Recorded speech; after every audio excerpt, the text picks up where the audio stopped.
You found it. Your home for the best content on your favorite team, the Fighting Tigers of LSU. Do us a favor. Subscribe to the channel. Leave your comments below. Be sure to smash that like button.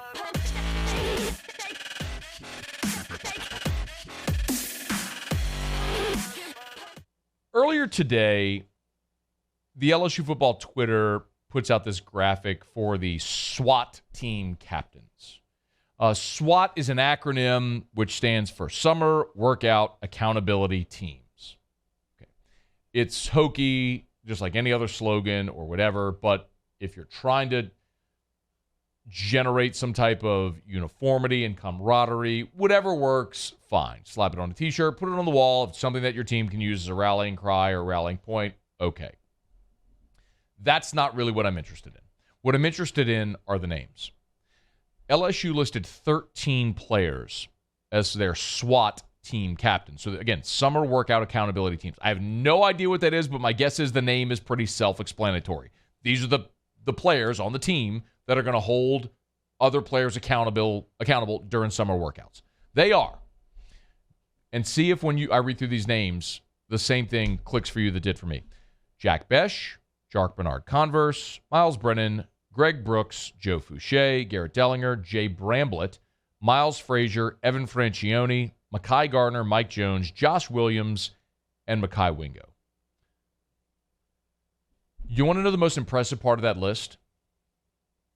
13 players listed, 7 of them are guys that just transferred into the program this spring. More than half of the list of players that are your summer workout accountability team captains are guys that have only been here for a few months. Do you remember? And oh, by the way, Evan Francione was a walk-on. Josh Williams was a walk-on. Jack Besh is a sophomore. I mean, he hasn't even been here for a full calendar year yet. Mike Jones is in year 2. He was a transfer.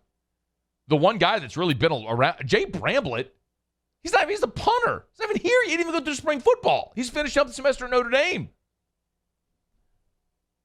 The only guy who's been here for a long time is Brennan on this list.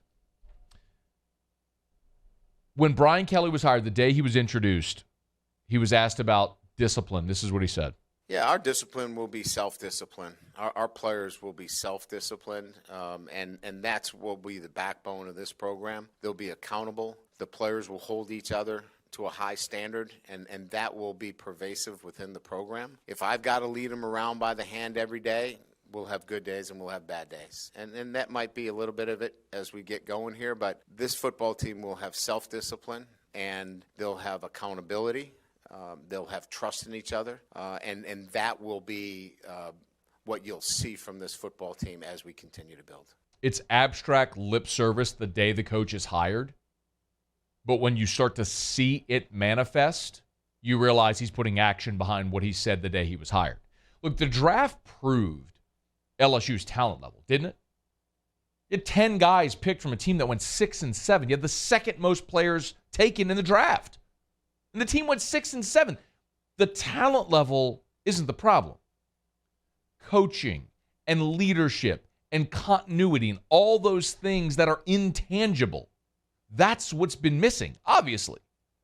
And you have a coach now in place who is putting that structure in place, and it is so obvious that when he went and rebuilt this roster with transfers, with mid-year enrollees, he was doing it with guys that he knew could lead this team immediately.